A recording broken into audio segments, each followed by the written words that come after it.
me, O Prince, and all the powers of hell! It's Leviosa. Leviosa. Stop. Hey, welcome back to ShallowCast. Yes, welcome to the big ShallowCast Super Bowl special. I am, of course, your host, Xander Grimm, here with co-commentator Nafan Source, and we are getting ready to see an epic game between the two best sports teams here in the country this afternoon. Of course, the Seattle Seahawks and the Denver Broncos. It's shaping up to be quite a game, and I am a little disappointed that the Niners did not make it to the Super Bowl again this year. What? Yes? What are you talking about? I'm talking about the Super Bowl. It's Super Bowl Sunday. I didn't understand any of the words you used. But this is Super Bowl. I understand the words. That combination of words didn't mean anything to me. You're still on my thunder again, Nafan. I just trying to understand what we're doing. We're talking about the Super Bowl and how important it is in our lives and all that stuff. Xander, you don't care about football. I don't? I'm pretty sure. Huh. Oh, that's right, because like I said, the only team I cared about didn't make it because Seattle was a bunch of pricks. Anyway, so we're not doing the Super Bowl special then. We are just going to be having our normal ShallowCast regular thing. old ShallowCast. Yeah. The interesting thing, though, as a byproduct of the fact that the Super Bowl is one of the most popular and most televised events in the world, there's a lot of trailers for things that get released during this day. Yes, there is. And that means we have stuff to talk about. So we can actually capitalize on that while freely admitting that we have no knowledge of or interest in sports. It's the beauty of living on the internet, my friend. Yeah, that's the nice part about it. Yes, it is. It's really interesting to me how, I've said this on Facebook and Twitter recently, but, as much as we make fun of football fans with the whole, I don't know anything about sports, right. Sports fans don't go up to, in the time before the Grammys comes out, they're not being like, are they having the Grammys again this year? Or pretending to not understand the concept of music, the way that we gravitate toward, I don't know what sports are. Right, no, I see what you're saying. But again, I guess part of that's just kind of when it comes to pop culture, it's not quite as special. Sports is fairly specialized. You gotta kind of know a bit about it in order to really get into it. But stuff like music and movies, you don't really have to know that much about it unless you want to be a smug prick and write about them on the internet. I would argue that you can enjoy, that sports are not that specialized either. Because once you understand the basic rules, or even if you don't, and all you care about is, the team from your hometown or the nearest town to you succeeding, you can still watch it with that level of investment, the way that somebody doesn't have to know Aragorn's lineage or something, or the history of the battering ram Grond in Return of the King to appreciate the films. Wait a minute. The battering ram has a history? Yeah, it's called Grond. Actually, I was reading in the appendices of Return of the King, and there's actually a history behind it, who built it, what it's made out of, and everything. That is in there. Wow. I guess there is a implied history behind it. It's a giant metal flaming wolf head thing. Oh, yeah. It is a wolf. It's a wolf. Sorry. Well, and they're chanting its name as they drag it out toward Minas Tirith. So right, there is, I recall that. Yeah. So no, actually, there is history to that stuff. And there's a density to that history that I don't think you have to appreciate football or sports, I guess. Because, I can be a Lakers fan if I chose to be, and I don't have to have memorized the history of the Lakers from 1964 or whatever the hell onward. I can just be like, okay, these are the current players, this is how the game works, let's go. Oh, yeah, I see what you're saying. Yeah. I see what you're saying, yeah, so... Yeah, it makes sense. It definitely... I guess I see what you're saying, that it definitely kind of does require the same basic knowledge you have to have in order to enjoy a movie or music or whatever, and then if you want to become more in-depth with it, it could add to the enjoyment, but not everyone's going to do that. Yeah, no, that's kind of where I'm going with that. And I see what you're saying. And it's not to say that I don't understand, let's make fun of the jocks because they're mean to the nerds. I do understand that impulse. It's just interesting that it doesn't go both ways very often. Yeah, that's true. Yeah. That's true. But But yeah, so going back to the subject of the Super Bowl and movie trailers, the big trailer that I was looking forward to was, of course, the initial trailer for Transformers 4: Age of Extinction, and I was not disappointed. They've basically confirmed that at least a couple of the Dinobots are going to appear in the movie, and of course, in this initial trailer, we feature Optimus Prime riding Grimlock like he's a horse. I'm so excited. Yeah. I cannot even wait. Giant robots riding giant robots that are also dinosaurs. I cannot wait. That was a thing that happened in the trailer. Yes, it was. I am very excited. I do have one positive thing I can say about the trailer. What is that? When they wrote the title of the film, when they called it Transformers, they did not use the number 4 as a letter in the word Transformers. Right, yeah, that is... but again... That is literally the only positive thing I can say about that trailer. Well, we all have our opinions. Well, I mean, are we going to argue about that, or are we just going to kind of assume that I have nothing but immeasurable disgust for the whole affair? I don't think that I would call it disgust. You just have literally negative interest in it. Yeah, I guess it's more like disdain. Okay. The things that stood out to me in the trailer were the fact that we've got whatever the hell that green robot is parachuting through a city, shooting his 2 guns sideways. I believe that's supposed to be an Autobot known as Crossfire.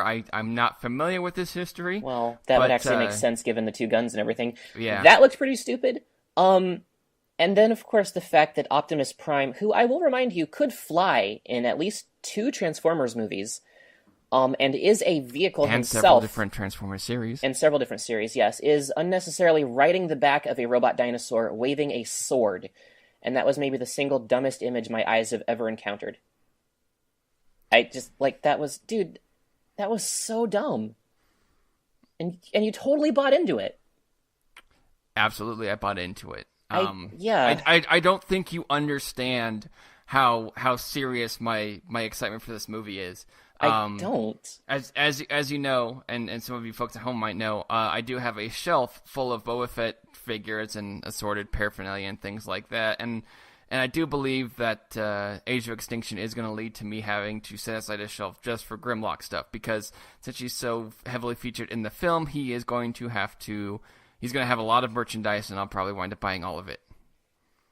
I don't not even care. I'm not judging you for liking Transformers.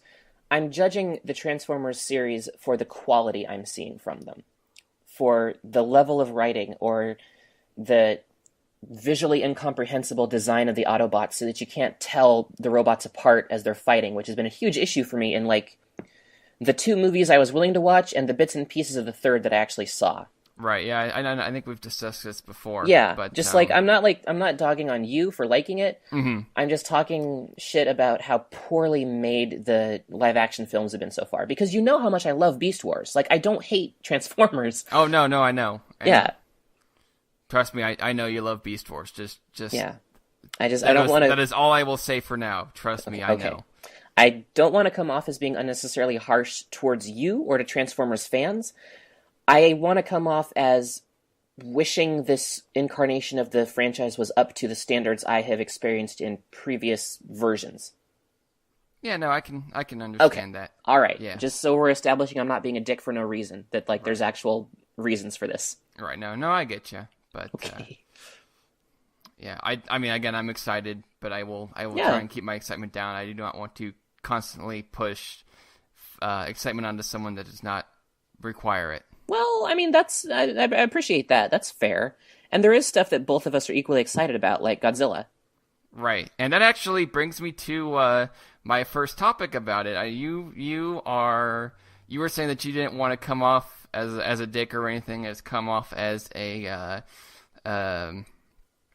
as you just didn't want to come off as a dick towards the Transformers trailer or anything. Uh-huh. So we're going to kind of roll with that and spend the next couple of minutes with me shitting on a Godzilla movie. So let's go do that. Whoa, wait, what? Okay, so... Welcome Nathan. back to ShallowCast. I'm confused. Yes, you are. So, when we were talking about the Godzilla trailer, you were talking about how you were concerned about its lack of Godzilla. Yes. And, as you may know, Godzilla Vs Biollante came out a few months ago on DVD and Blu-ray for the first time here in America. That's right, it did. I really want to pick it up. I just don't have any money right now. No, I understand. But I watched it again, because I had only watched it once when I picked it up. I watched it again the other night, and wow. I am not a fan of this one. Really? Yeah, it is. It is basically... The major problem with Godzilla vs. Biollante is the same problem that you had with the Godzilla trailer. There's not enough Godzilla in it and too much goddamn human shit in it. Okay, I have to preface this by saying I have not seen Godzilla vs. Biollante in like 10 years. Okay. I've only seen it once.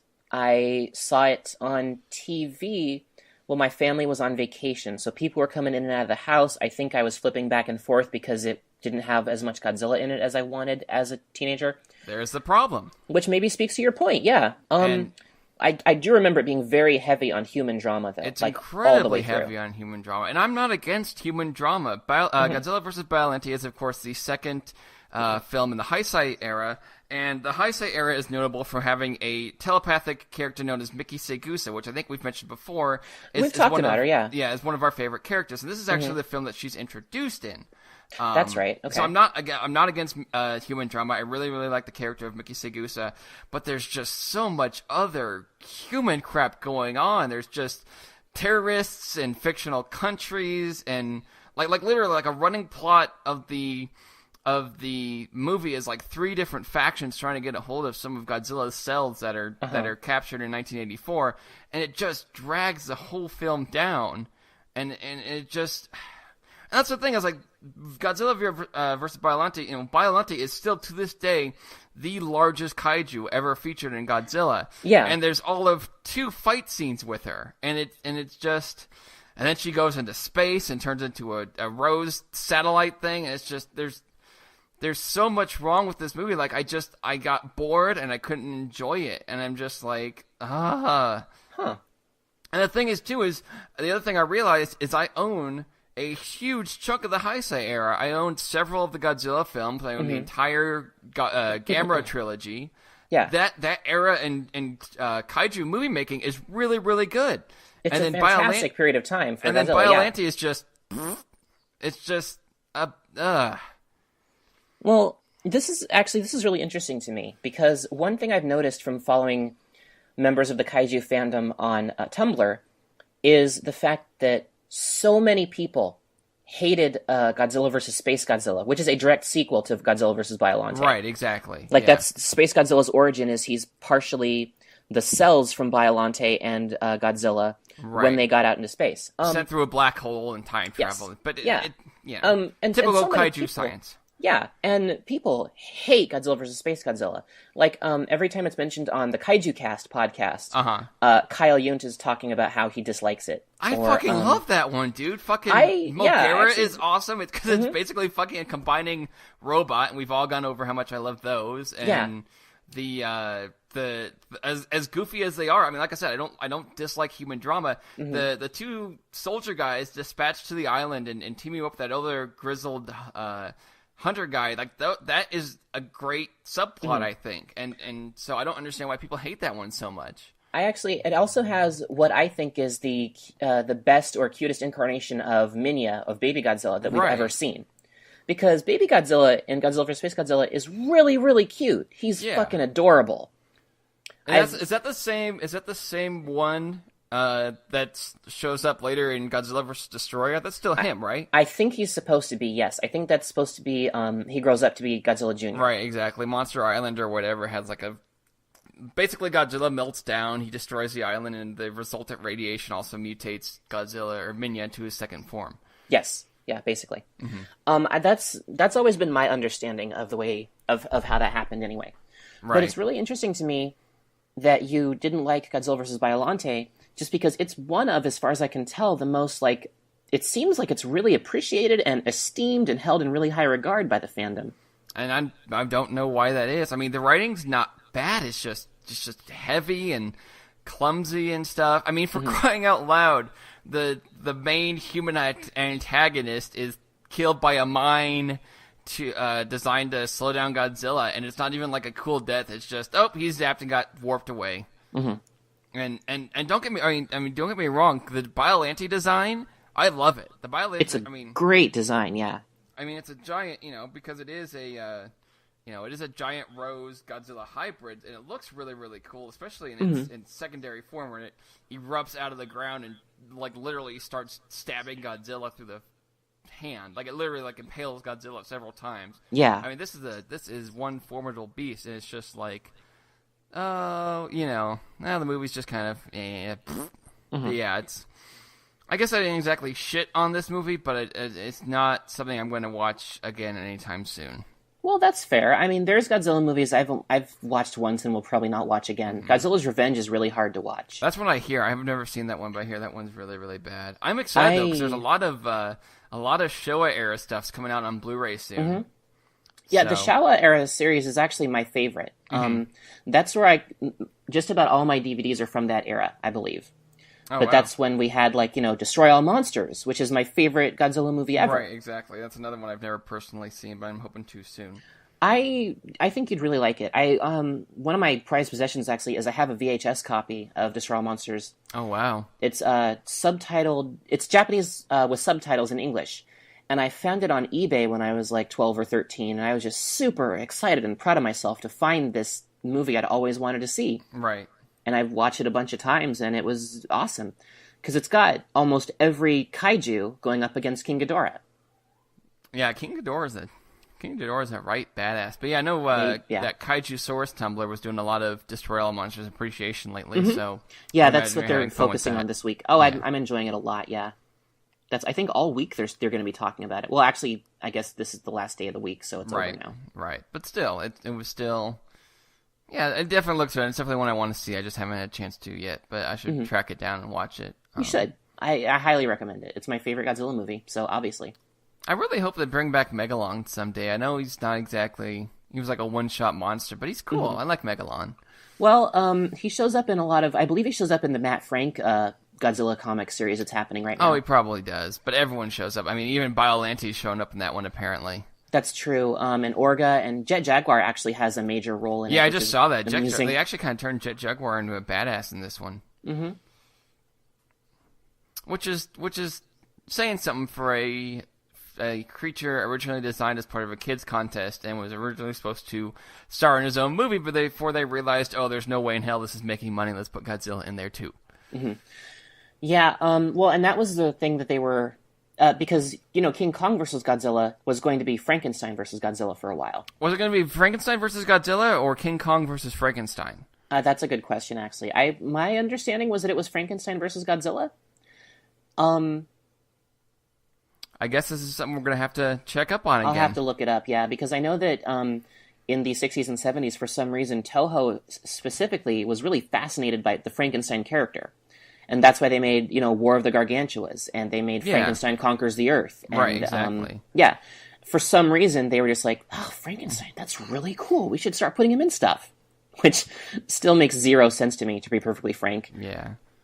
I don't understand how you extrapolate Frankenstein into a giant monster. I'm not sure. You know what I learned recently is back when Godzilla Raids Again came out, there was an American company wanting to make their own film, and I can't remember if it was like War of the Volcano Monsters or something, and they were approaching Toho wanting to use spliced footage and stuff like that, and Toho's like, well, why don't we send you one of those suits? So they sent over a Godzilla and an Anguirus suit.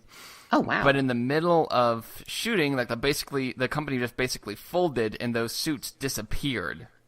That's amazing, actually. Yeah. I want to say the Godzilla suit was recovered, but Anguirus is still missing to this day. Well, is it possible that that Godzilla suit is the one they use in Pee-wee's Big Adventure? When he's going through the studio a lot, and you see Godzilla and King Ghidorah? Yeah, that is kind of weird, too. That's the thing I've always made no sense is why they were shooting Godzilla in Hollywood, but... Well, I think a lot of people, especially in the 80s when Pee-wee's Big Adventure came out, I don't think anybody was aware that, nobody's going to sit up in the theater and say, hey, they filmed those in Toho Studios in Japan. They don't film those in Hollywood. Yeah, people are just going to assume that any big movie or any major franchise is made in Hollywood. We should have just been moviegoers in the 80s.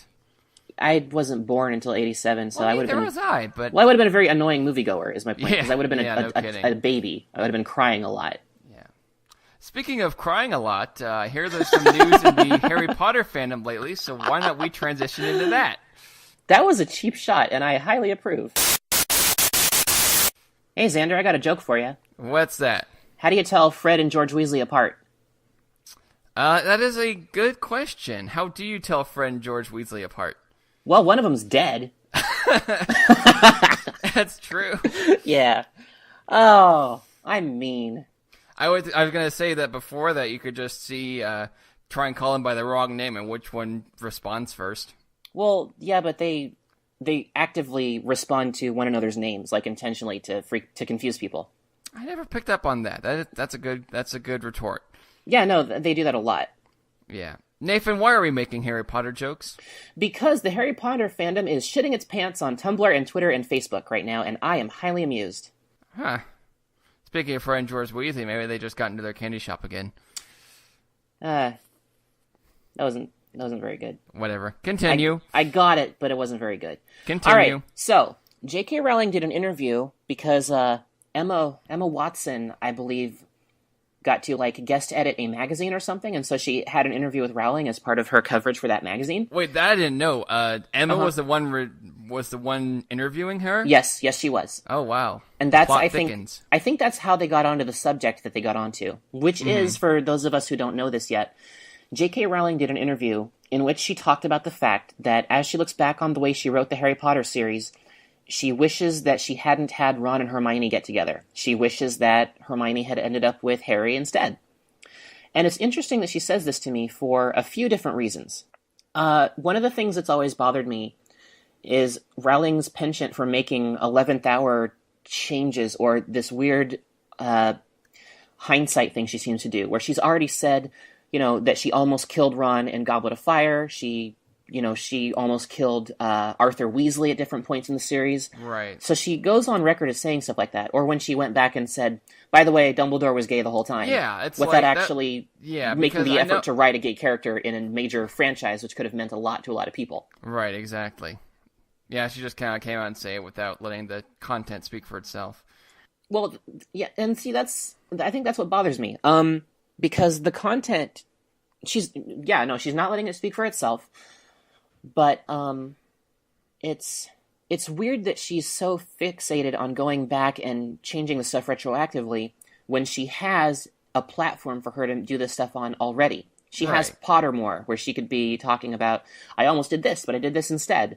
Or I almost did that, but I did this instead. But instead she's doling this information out in bits and pieces, and I don't necessarily think it comes off as her not having confidence in her writing, but it's really strange to me that this is all she really has to offer at this point.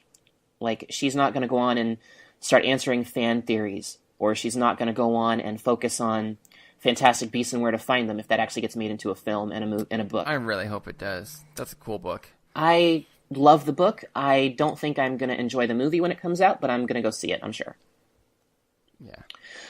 It's really strange to me that she's constantly doing this, because, for starters, like I said, the way she handled Dumbledore's sexuality is really shitty. The way that she's talking about Hermione and Ron, I think, is really crappy, because Hermione... Okay, something that's always bothered me, and I apologize for dominating the discussion, but I guess I am more invested in Harry Potter than you are. Okay, through the entire series, Harry and Ron treat Hermione like garbage. Unless they want something from her, they don't ask her for help. Yeah. They make fun of her, they demean her, they talk shit about her interests and her social stuff at Hogwarts when she tries to start the Society for the House Elf thing. Which is the never Society for the on Promotion the of Elvish Warfare. No, as far as I remember, the movies dropped that entirely. Oh yeah, totally.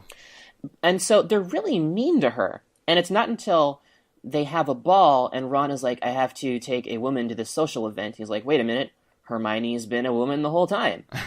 What a twist! Yeah, basically. And it's just, neither of them are good people to her. They're not. They never have been. And she spends the entire series saving their lives and their grades. Hell, because she saves the day in Prisoner of Azkaban. Yeah, no, and I mean, Harry and Ron are bad wizards. They're bad students. They're not good at magic.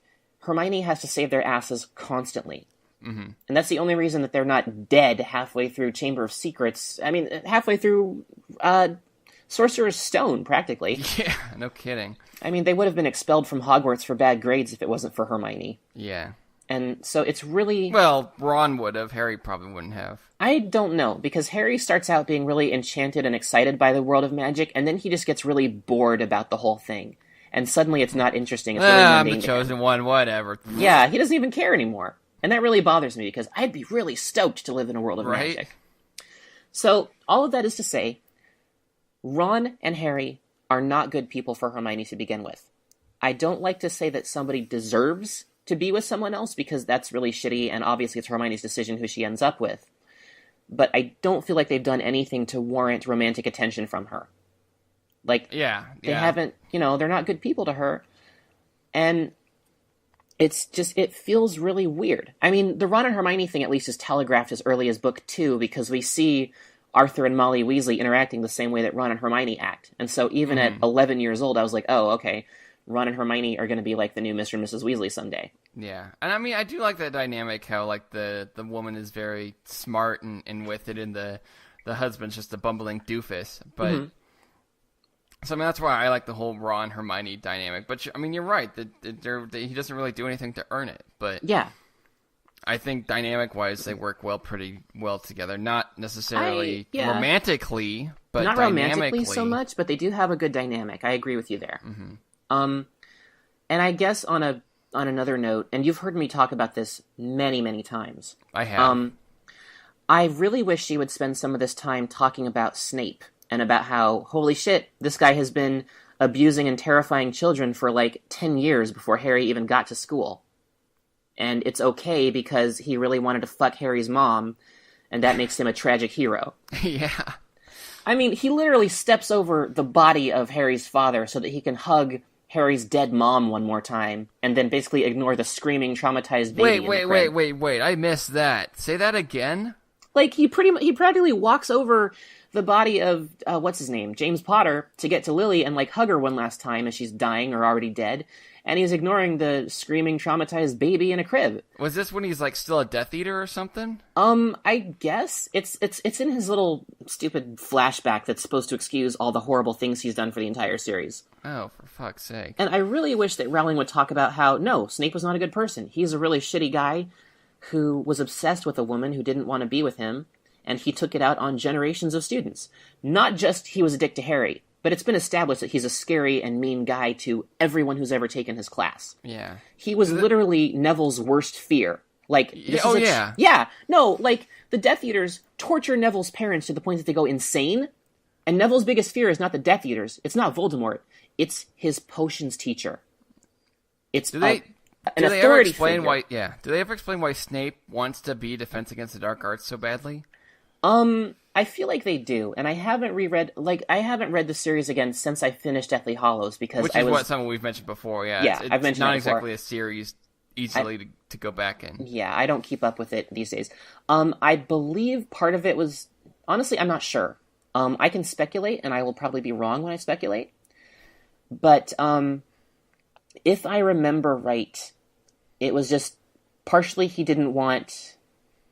Like, I don't know if it was because they didn't want somebody more evil to get the position and be corrupting kids from within Hogwarts, or if it was just because Snape wanted to teach it because that's all he's good at, or what. But for some reason, he always wanted Defense Against the Dark Arts. I don't know why. And maybe he thought he was the best at it, and maybe he thought that occupying that position would keep dangerous people out of the school. Mm-hmm. But for some reason, he was fixated on that. And it almost feels like just a red herring to make it so you can't tell if he's good or not. Oh, it's got to be a red herring. That makes much. Yeah, that's because a it's much like, better way. It's a red herring. There we go. Well, because it's like, okay, this guy really wants to teach this class. Is it because he's evil? Does he want to teach it because he knows so much about dark magic because he's a bad guy? Is he secretly Red Harris? Wait, that was his name, right? What? In A Pup Named Scooby-Doo, there was that neighborhood bully kid, and I could have sworn his name was Red Harris, and it was a play on it's a play on words on the fact that they always suspected him first. I have never seen this show. Oh. Well, anyway, say what you were saying. I am too baffled to remember where I was going with that. What was I... Okay. By the way, no offense to Alan Rickman. You're a fantastic actor. It's just the character you play is kind of a dick. Yeah, no, Alan Rickman is a great... I don't know who Alan Richter is. He's probably an okay actor. He's Andy Richter's brother. And they're both great actors. No, Alan Rickman is a fantastic actor. He's just playing a character that I don't like. I'm not casting aspersions on Alan Rickman by any means. I love him in basically everything he's ever done. He's great in Galaxy Quest. He is great in Galaxy Quest. I just don't like Snape. I don't like how he's written in any incarnation. I don't like how he's portrayed in any incarnation.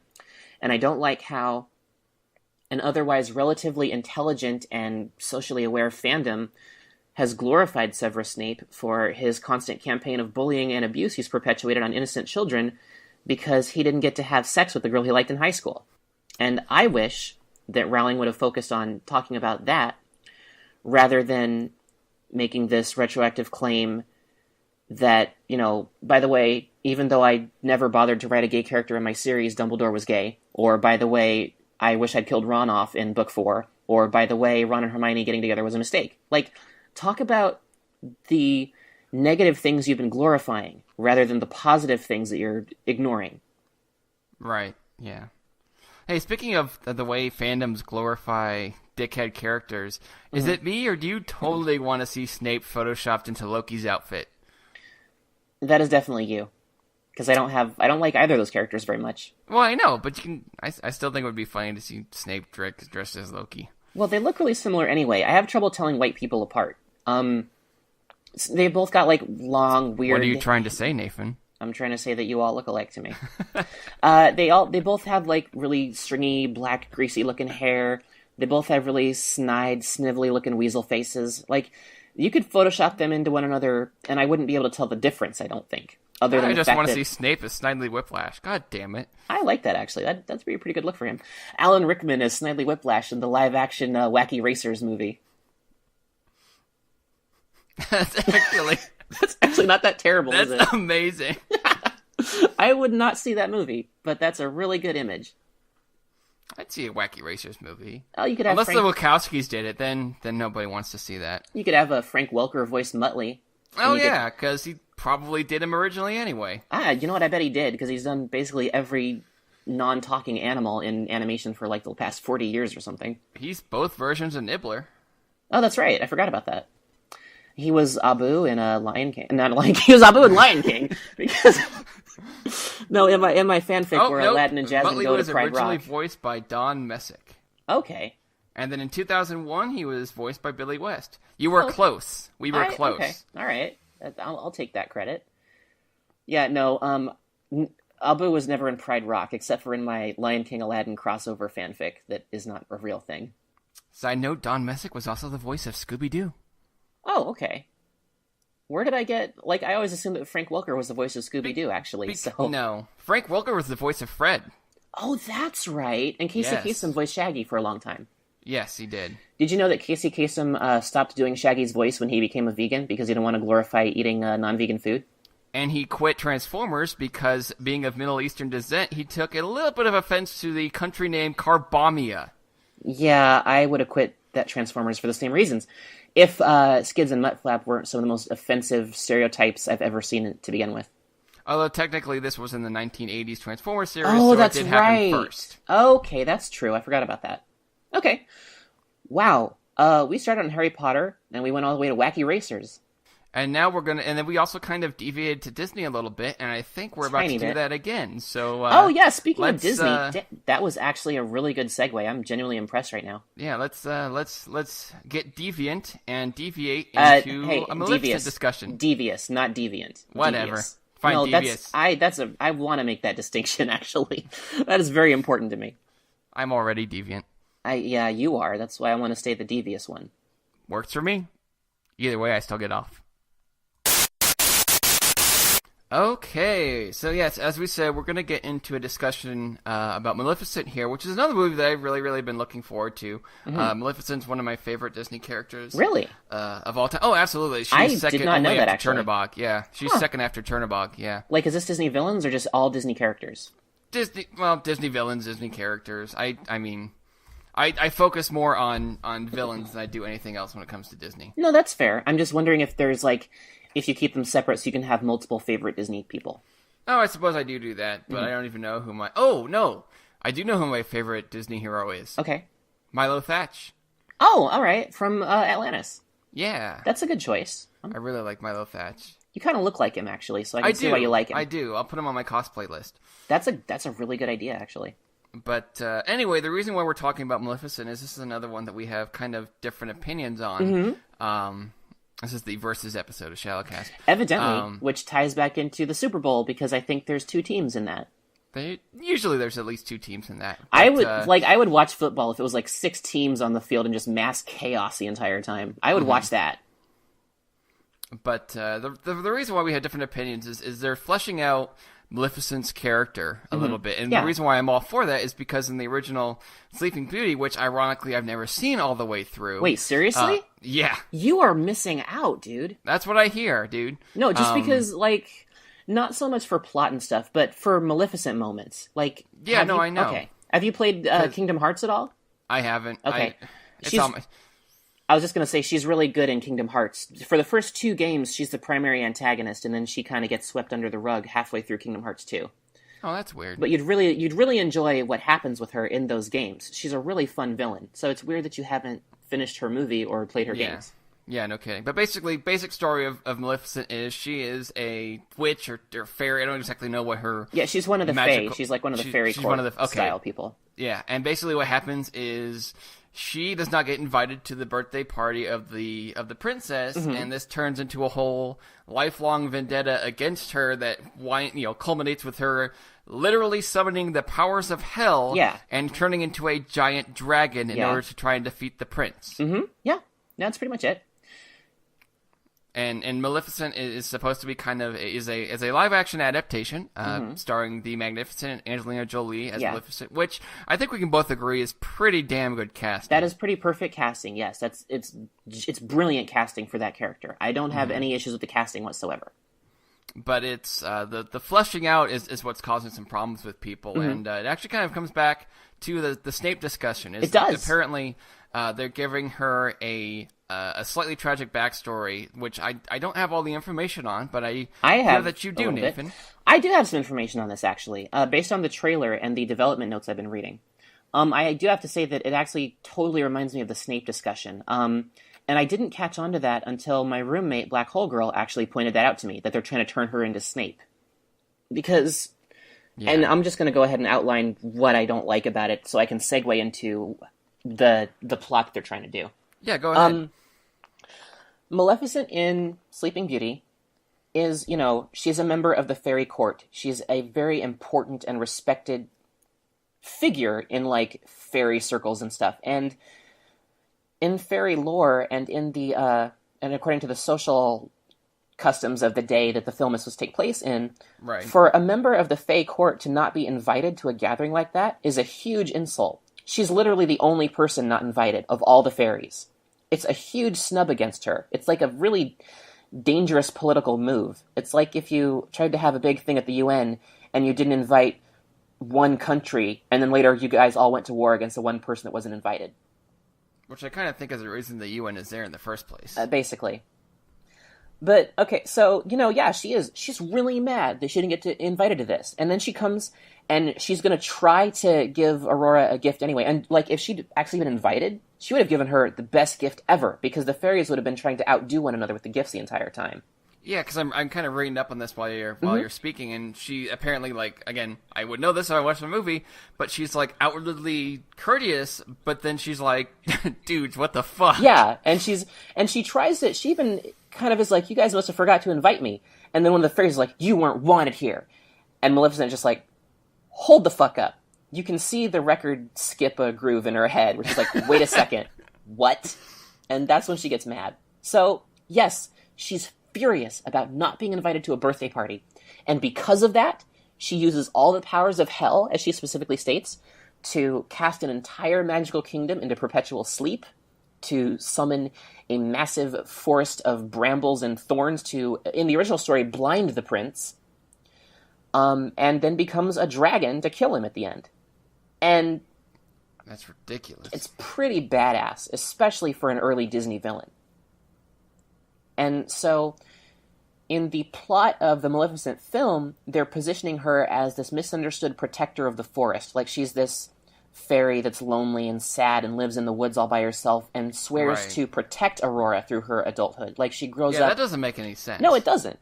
She grows up being this weird, shadowy figure that is kind of creepy around Aurora, but is watching over her and guarding her. And there's dialogue in the trailer about Maleficent protecting her. And it doesn't make any sense for what this character has been established to be.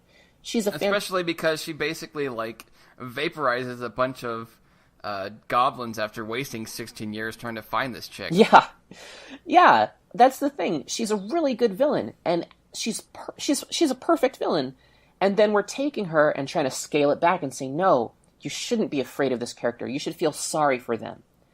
And I really hate that in villains. I don't like when they did that to Snape, because he's a better character before you find out that he's basically sad because he got friend-zoned, and that's his entire emotional motivation for anything he does.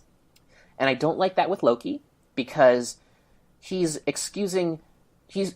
perpetuating genocide and world domination and intergalactic war because maybe his dad doesn't love him as much as he loves his brother, or because maybe he's adopted. It's like, these are not good motivations for villains to do things. And this fixation on trying to redeem them, it's just, you can't have it both ways. You can't say, this is a villain who you should fear and hate, and you can't, and at the same time try to say, this is a character who you should feel sorry for, whose actions are perfectly justifiable. You can't do that. It's disingenuous, and it's really bad writing. Yeah. And again, I mean, this is all minor speculation based on the trailer, but I mean... Well, not just the trailer. I mean, it's also based on actual in-house Disney discussion about the film. Right. No, I see what you're saying. Yeah. And I'm sorry, I apologize for ranting like that, but some of this is stuff I've wanted to say for several episodes now. Like, whenever we mention Loki, I want to talk about how I feel about the way he's written. Yeah, because...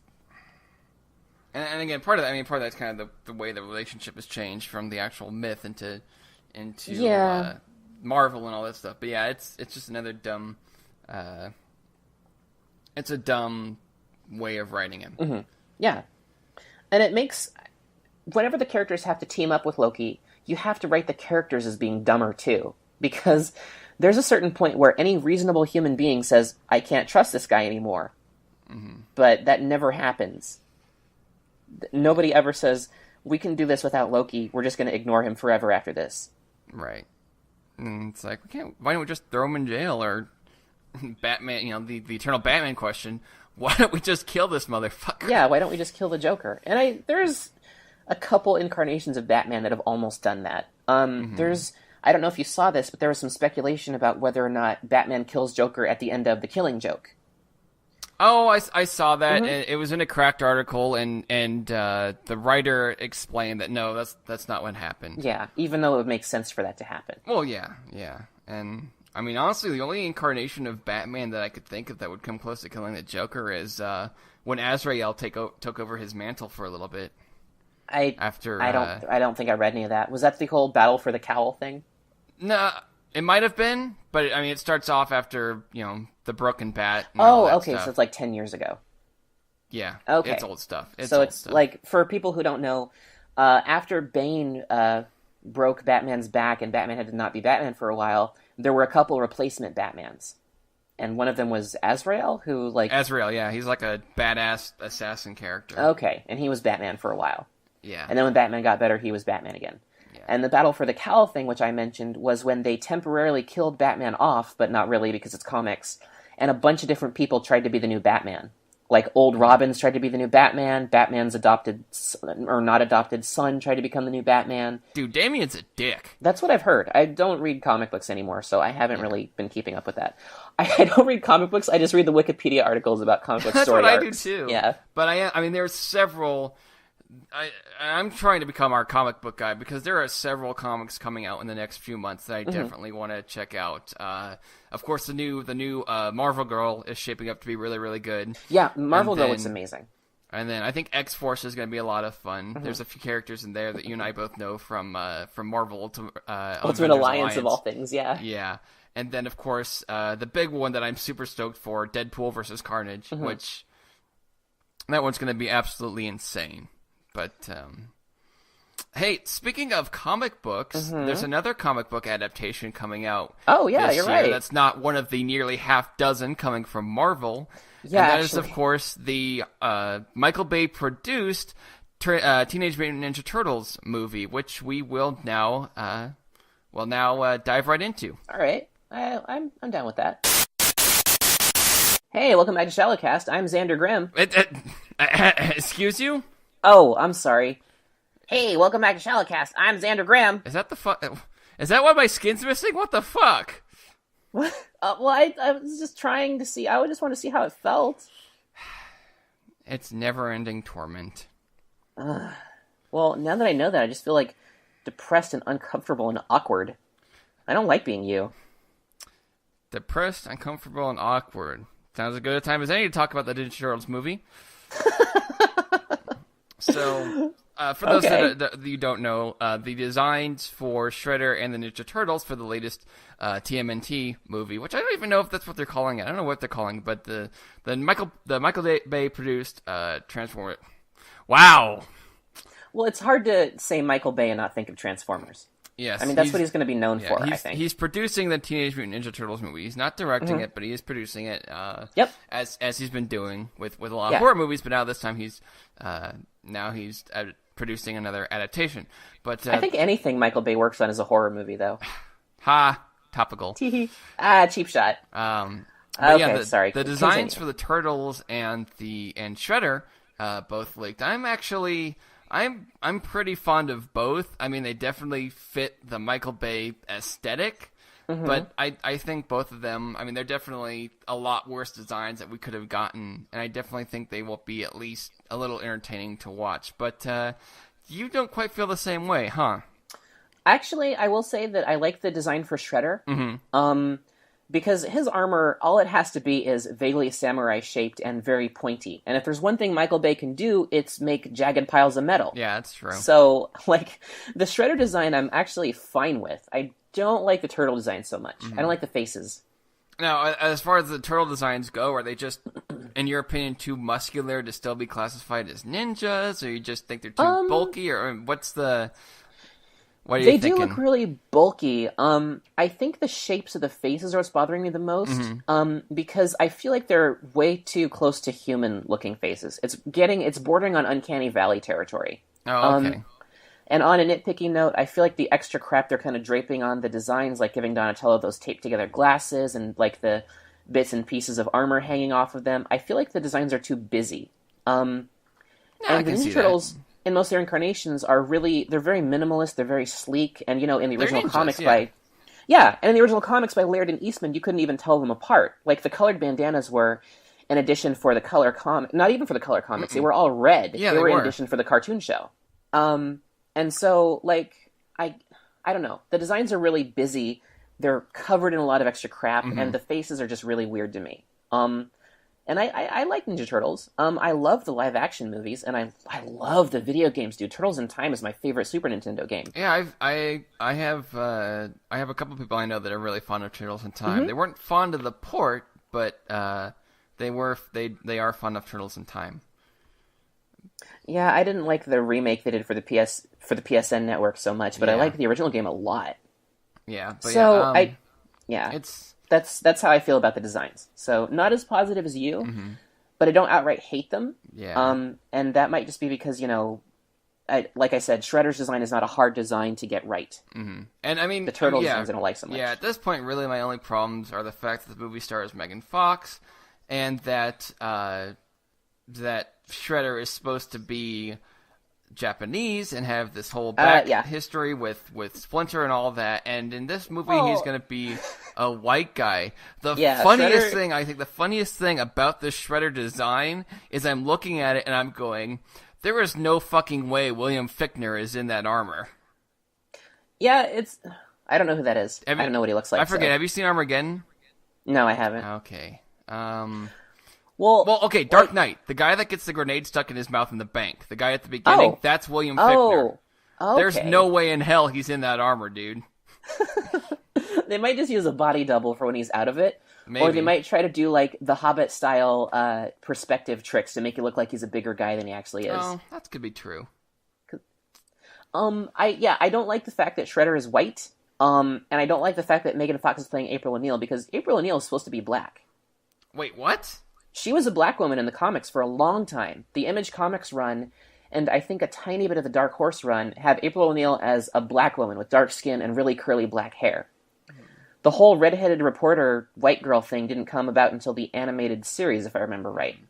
Let's see here. That's actually Mirage Comics, not Image Comics. Mirage. Okay. And well, I was still thinking of visual based, not nouns as names. Right. I'm trying to. Yeah. You're right, though. It is Mirage Comics. She was originally a computer programmer.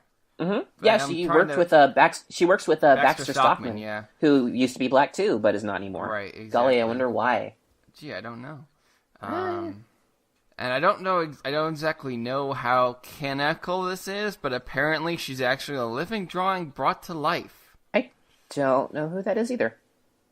I don't know. No, that's what I'm saying. That's supposed to be April's origin. Is that she's a living drawing back to life. Oh no! You know what? I did read about that. I was on the Ninja Turtles wiki a little bit, and they tried to give her a weird mystical backstory, so maybe she didn't used to always be human. But that's the kind of thing where you can't really take that as permanent canon in every incarnation of the series. Yeah, I'm trying to find... Because nobody, when they talk about Lois Lane, nobody talks about how she had Superman turn her black with a machine he invented so that she could experience being black for a day. Nobody considers that canonical Lois Lane. Yeah, that's true. Oh, holy crap. Yeah, you weren't kidding. No, I wasn't. Yeah, I'd love to see that incarnation of April. I would too. I would love to see that. Yeah, no, it's great. She's gorgeous. And it looks like she had her own, standalone comic series where she's off being a badass. Yeah. No, that's, and obviously I talk a lot about whitewashing in media. Being mixed, having a mother who's black, having an entire side of my family's black. I talk about this a lot. And that was the reason, was it for the Batman thing they cast somebody that doesn't look the way they should or whatever? There was just some big thing about some comic book movie character being cast, and everybody got mad. Oh, no. Jesse Eisenberg has been cast as Lex Luthor. Jesse Eisenberg as Lex Luthor. And we're just okay, no, seriously, who's being cast as Lex Luthor? Yeah, and the thing I tweeted about that was the fact that comic book characters comic book fans, I'm sorry, the characters don't care. Comic book fans get up in arms about... Well, Deadpool might, but he's one of the few that's aware of the fourth wall. But comic book fans go up in arms whenever somebody who's too skinny or too tall or too muscular or whatever is cast as a comic book character, but they don't extend that same courtesy to people who get upset when a character is supposed to be black or Asian or just not white. And then it becomes about, they just found the right actor for the role. But it's no, you can't have it both ways. You can't accuse other black people of being racially sensitive about this stuff when all we want to see is characters who look like us and look like the character the way they're always drawn. Exactly. It's a really weird double standard once I was able to articulate why it bothered me so much, it's going to be my go-to response when people complain about this casting stuff. Yeah, no, I mean, I'm all for that. And it's weird because it kind of happened in reverse, because in the original Batman movie, Harvey Dent was portrayed by... Billy D. Williams. Yeah, Billy D. Williams. Lando Calrissian, the first black man in space. Yeah, and then it was two white guys, even though in the second time he was portrayed by... he was supposed to be in the same continuity. That reminds me. What's his name? What's his name? The guy that creates the Sentinels in Days of Future Past. He's being portrayed by... the short guy. Wow, I suck with names today. No, I think I know who you're talking about. Peter was it Dinklage. Trask? Something Trask? Yes, Bolivar Trask is being portrayed by Peter Dinklage. I don't know why I know that, because I don't know X-Men very much. I don't know. Again, a great actor, not saying anything against him, but it's weird because Days of Future Past is supposed to kind of combine the two continuities, but in the third X-Men movie, Bolivar Trask was again played by an African-American guy. I did not know that. I don't remember anything about X-Men 3 except Cyclops died, and it was off-screen, and that made me sad because I wanted to see him die. Yeah, you don't like Cyclops. Oh, I hate Cyclops, dude. Yeah. No, but that's always bothered me. Anytime that you have to whitewash a comic book character or a character from a book adaptation, I just finished reading the Hunger Games series. Yes. I haven't seen the films yet, But I watched the trailers, and it's really confusing to me because Katniss is described as having dark skin and brown hair. Right, and that's a common complaint made about the Yeah, movies, and they brought in this really pale girl with black hair to play her. And I don't even think Jennifer Lawrence's hair is particularly black either. It looked really dark in the trailers I saw for Well, Catching no, Fire. it is, but I'm saying Jennifer Lawrence herself does Oh, that's not right, she normally dyed have... her hair darker. And supposedly there was some big to-do about the casting agents only looking for white girls, and just, I'm not sure. Well, no, they did. And, the Last Airbender adaptation, when, literally everyone in the Last Airbender universe is Asian, the way that Martin Freeman as Bilbo, who is described in The Hobbit as having brown skin, even though... Really? Yeah, no, the Hobbits are described as being, a brown-skinned, like a dark-skinned people. And then every Hobbit you ever see in any adaptation of Tolkien ever is some white person. Right, This is like an insidious, borderline epidemic issue that happens in every facet of the media, and it drives me crazy. Mm-hmm. And, whenever I talk about it, people accuse me of being overly sensitive and demanding to know why I bring race into every discussion, and the answer is because it matters, because I didn't grow up seeing anybody who looked like me.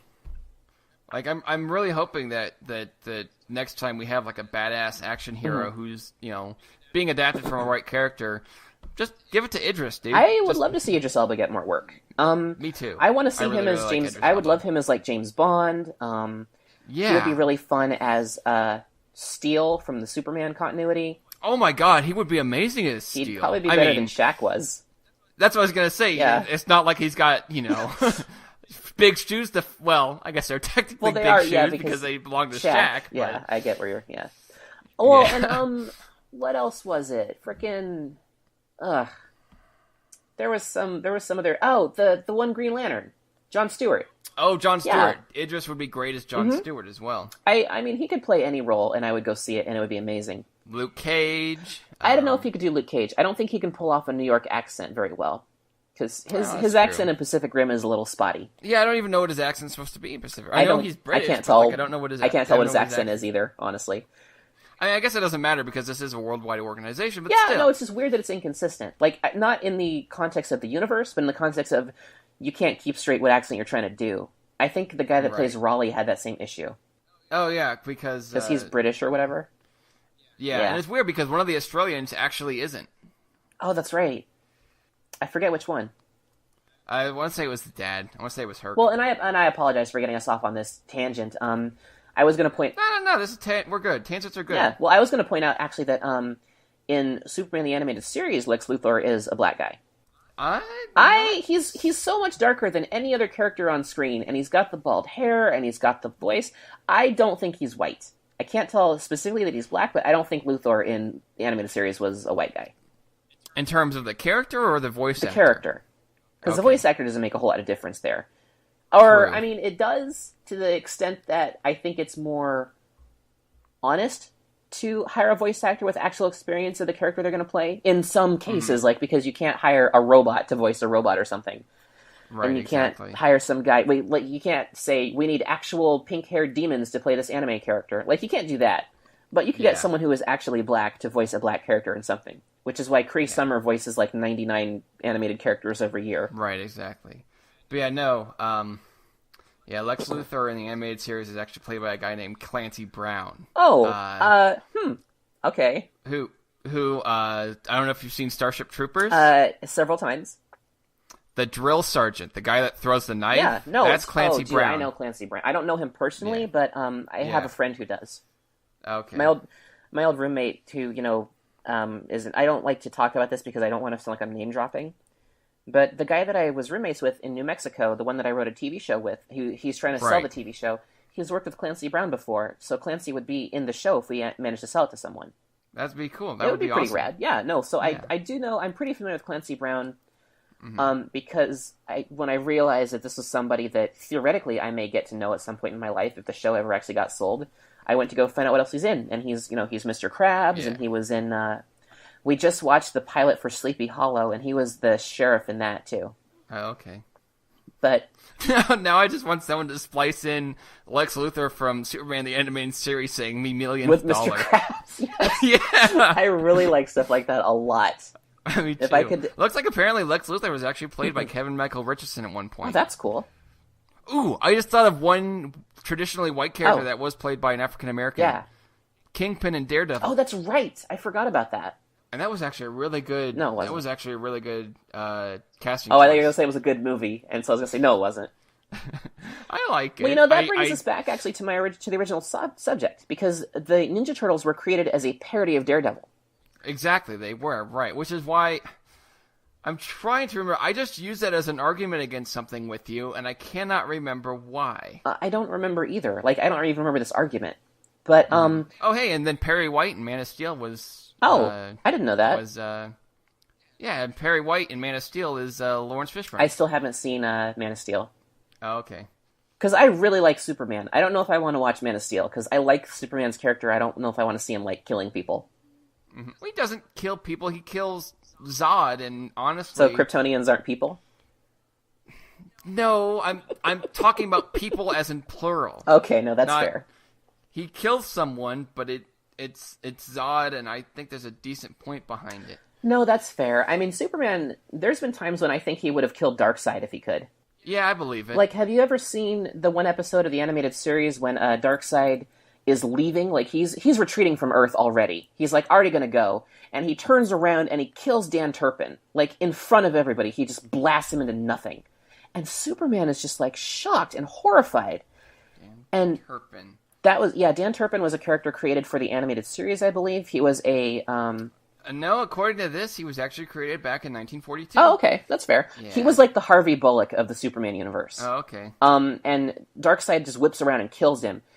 And for me as a little kid, I was shocked because first of all, they actually have a funeral for him. Yeah, they do. They actually get an actual rabbi to record him giving the Seder at his funeral. And his character model and the cemetery he's buried in is actually based off of Jack Kirby. Yeah, actually.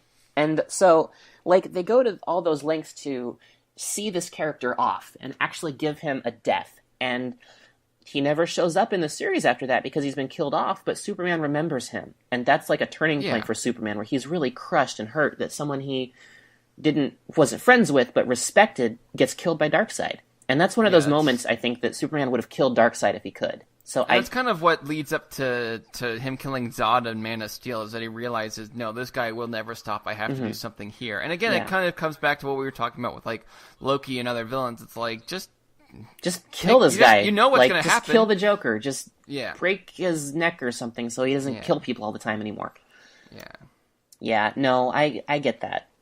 But yeah, I'm trying to bring this back to the original point if we can. The Ninja Turtles comics, I actually reread a couple pages, and you can actually see Matt Murdock in the Ninja Turtles origin. Because, in Daredevil, he gets hit with a canister of something off of a truck, and it doesn't like... Oh, that's right. And it doesn't... And it's like implied that it's the same... Because it doesn't like break open on his face, but it breaks open when it hits the ground and covers the turtles. Right. And so that's, Daredevil's origin and the Ninja Turtles' origin happen at the same time. And the Foot Clan is a parody of the Hand from Daredevil. Right. And Splinter was a parody of Stick, who mentored Daredevil for a little while. Right. And so, man, they really got that parody down pat. They did really well with it, actually, yeah. Parody just doesn't get done that way anymore. It really doesn't. Like, if you watch, what was it?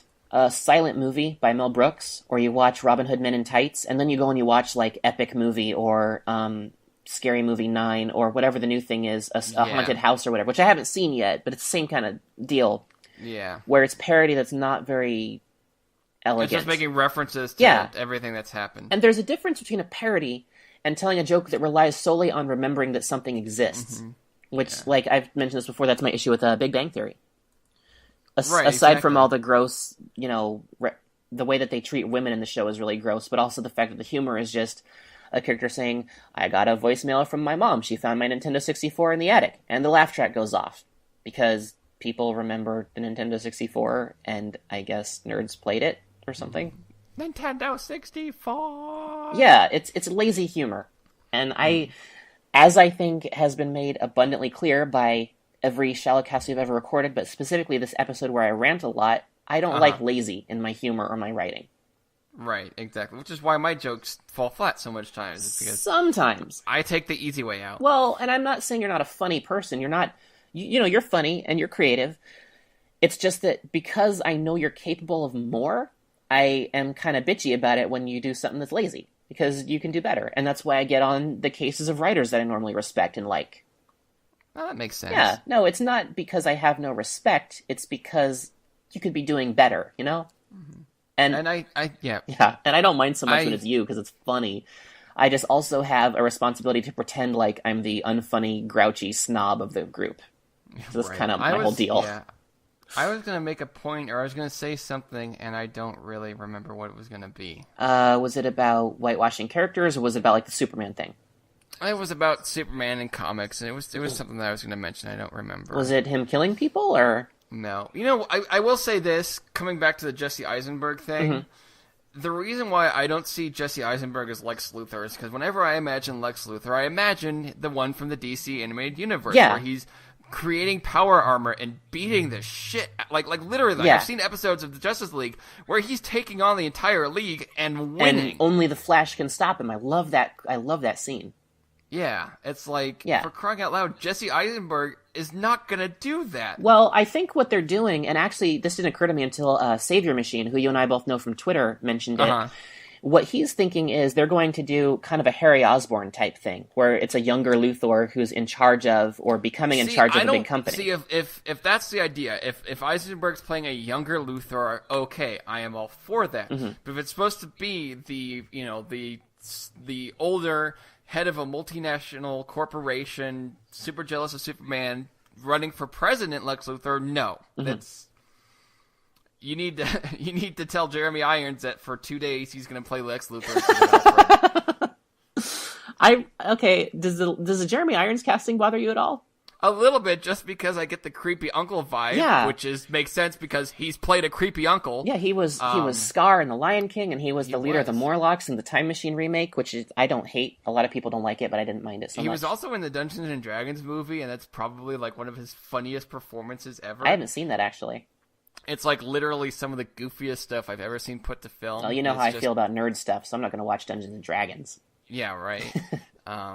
That's the thing, though. It's like, I'm sorry. I like Jeremy Irons. He's a great actor. However, to me, Alfred is this grandfatherly caretaker, former Special Forces badass, and Jeremy Irons is a creepy uncle. Well, and I mean, it's possible that it'll be like, he'll pull like a Robin Williams or a Jim Carrey, and he'll suddenly, in the same way that they were comedic actors who are able to handle really serious roles, maybe Irons can tone down the evil slightly and be a more fatherly, grandfatherly mentor figure as Alfred. Like, maybe he'll surprise us. Yeah, maybe. I still stand by the statement I've made before that if the Riddler came into the Nolan Batman universe, Jim Carrey should still play him. Yeah, I agree with that. He'd be really good at it. I think that would be an amazing fit. No, he's capable of some serious acting. I just watched The Truman Show a couple days ago. And aside from the fact that that's an incredibly fucked up movie when you think about it for more than 10 seconds, his acting is really good. And he actually took that role for $12 million instead of his traditional $20 million at the time. He was willing to do that role for cheaper because he really wanted this. He really wanted to be a serious actor. And he had trouble working with the director for a while. But when the director saw what he was capable of, and as far as was the director a fan of vaccinations? What? Jim Carrey is anti-vaccination. Oh, see, I didn't know that. That's unfortunate. Yeah. There's actual science behind why we need vaccinations. And that's a weird thing too. Is coming back to Big Bang Theory. Is the actress that plays? We're all types of tangent. We are all over the place. The actress that plays Sheldon's girlfriend, like, she's a legitimate neuroscientist, and she's anti-vax. That's so weird. It is weird. I'm trying to think of a good analogy to that. I can't think of one. That's like Optimus Prime being able to fly and then riding a dinosaur. Thank you! Hey, you just took a shot at Transformers. What just happened? I did just take a shot at Transformers. That was weird. I am allowed to take shots at stuff I like. Oh, that's true. I've taken shots at Godzilla We are allowed to take shots at stuff we like. That is why you hate Vampire Jubilee. That's true. Yeah, no, I love Jubilee as a comic book character and as an animated series character. And then in the comic books, she just becomes a vampire, and I hate vampires, so that makes me really sad and upset. She's not even like an energy vampire. Like, she's a legitimate She's an actual blood vampire, yeah. Yeah. energy vampire would make more sense. It would, because she uses, well, it would kind of make sense. I mean, she's capable of exploding particles at a subatomic level, so it's not like she needs to drain the energy from humans, because she could literally take it from the air. Right. So she wouldn't even need to be a vampire at that point. Well, that's true. But yeah. Anyway, yeah, we talked about a lot of stuff today. We did. We learned a lot of stuff. I learned a lot, and I got to rant about whitewashing in the media, which I've wanted to do for a while. So happy Black History Month. We'll probably approach that subject again, because I definitely think it's an interesting subject, and it's, of course, one of concern, and I think it's something that might come up when Godzilla comes out. My thing with Godzilla is that, I mean, I could understand some people complaining about whitewashing. Yeah. But my only thing is, the way I look at it is, it's an American... I understand it's a Japanese property, and that the original movie had some serious analogies towards the effects of atomic weapons and things like that on Japan, and I'm all for that. But this is kind of a reboot of the concept itself. Well... And then my only real concern is Dr. Serizawa in it? Cool. Is he played by a Japanese guy? Excellent. Yeah. I need to do some more research into that, because until I know how the Godzilla movie is going to turn out, like, I don't know Godzilla's origin in it yet. Right. If the origin is still, the atomic bombs being dropped, then we have to, you mentioned Hiroshima and Nagasaki, we have to pay attention to that aspect of it, because that was the point of the original Godzilla. Right. If that's not his origin, if it's something else, then it's maybe a little more understandable to shift away from, the horrors of nuclear war as pertains to Japan. And it's weird, because they really only kind of approach it back during the first few Showa films. I don't think they ever really kind of... Oh, they do it in GMK. Oh, well, that's right. Okay, Yeah, I was focusing... They bring it back. I was focusing on the atomic thing, not the World War II thing. No, that's true. Yeah, no, they touch on the atomic... Well, they mention it in GMK, and they mention it in, like, Godzilla vs. Destroyer, because they use the Oxygen Destroyer to kill him in that. That's right. So, I think those are my top two Godzilla films, are GMK and Destroyer. GMK is my top one, because it's a friggin' giant zombie dinosaur possessed by the ghost souls. Godzilla. Yeah, no, Yeah. I like GMK, and Destroyer Monsters are my two favorites. Yeah, I don't hate Final Wars. A lot of people do, but I really liked Final Wars. I really like Final Wars too. It's just nice to see the production values on some of these old monsters that we love being amped up to crazy degrees. Yeah, and I think that's actually something that I initially mentioned a couple of days ago that I wanted to start doing on this show leading up to the release of Godzilla. Oh, that's right. Start counting down our favorite kaiju movie battles. Yeah, I think we should save that for the next episode, because we're running pretty long. I think we should too, but I think it's a good idea. I'm giving our audience something to look forward to. Oh, that's right. We can do that. Yeah. So next episode, stay tuned for the beginning of our top 10 kaiju battle countdown or something? Are we doing 10? You want to do 10? We're going to start at number 10. All right. That's a good place to start. Especially if we're counting down. Like, you can't count down from 1. You don't do that. No. I learned this recently. Because, my roommate Black Hole Girl is an astrophysics major. She knows a shitload about science and math. You can't really count down from 1, because all you can do is go to 0. And then you go into the negatives, and that's a whole... Yeah, negative numbers don't work so well for countdowns. Yeah, they don't. Because you can't tell where the hierarchy ends and begins, and, are these better? Because you're counting down into negative numbers, so maybe they're getting worse? It's really, it messes up the whole system. And then you bring Kelvin into it, and it's just like... Yeah, as soon as you get, irrational numbers and stuff in there, your countdown has gone horribly wrong. How the fuck is an exclamation point a number? Oh, anything is a number if you count high enough. That's why there's infinite numbers. That's true. Wow, I just got really deep there for a second, didn't I? You did get really deep. Yeah. We should count down our favorite kaiju battles, and we'll use Fibonacci numbers. I don't even know if I know what those are. That's awesome. We'll go look it up. All right. Because I learned what they are, and now I can count them. And I think the people at home, if they don't know what Fibonacci numbers are, and let's be honest, nothing against our audience, but nobody knows what Fibonacci numbers are if they're listening to us. It's math. Who cares? Yeah, it's math. Who cares? We don't actually. While they're looking up Fibonacci numbers, they should also look us up on the internet, where we are constantly talking about things. Yeah. I don't always make it to here. I of course can be found on Twitter at twitter.com/XanderGrim. Mm-hmm. That's with an X and 2 M's. Yep. And then, of course, my Tumblr is thexandergrimshow.tumblr.com. That's right. And I can be found at Nathansaurus on the Twitters. And actually, I'm also at nathansaurus.tumblr.com. I believe I've got an Instagram and like a Last FM or something, but nobody really follows those. I have that stuff too, but I don't ever use it. Yeah, but, I use Instagram sometimes, but I don't. Me too. The Last FM, not so much. Yeah. Also, of course, we have our Facebook page at facebook.com/ShallowCast. We've got a Tumblr at I believe it's shallow37.tumblr.com. Yeah, we should try and work on that one as well. Maybe what we could do is when we are counting down our top 10 kaiju battles. Oh yeah.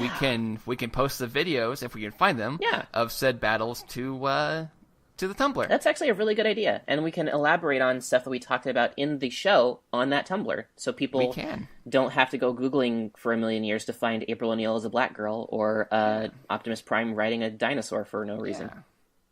That's the thing about Googling April O'Neil is you also find her as a porn star. Oh, I did not know that. Yeah, she's actually really, really cool, but it could be awkward for people. Yeah, you know a lot more about porn than I do. I sure do. I'm the deviant one. And I'm the devious one, as has been established. And we are ShallowCast. Yeah, thanks for listening. Goodbye. Go home. Go home.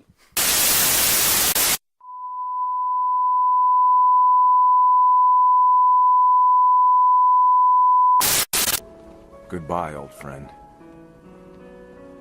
In the end, the world didn't really need a Superman. Just a brave one.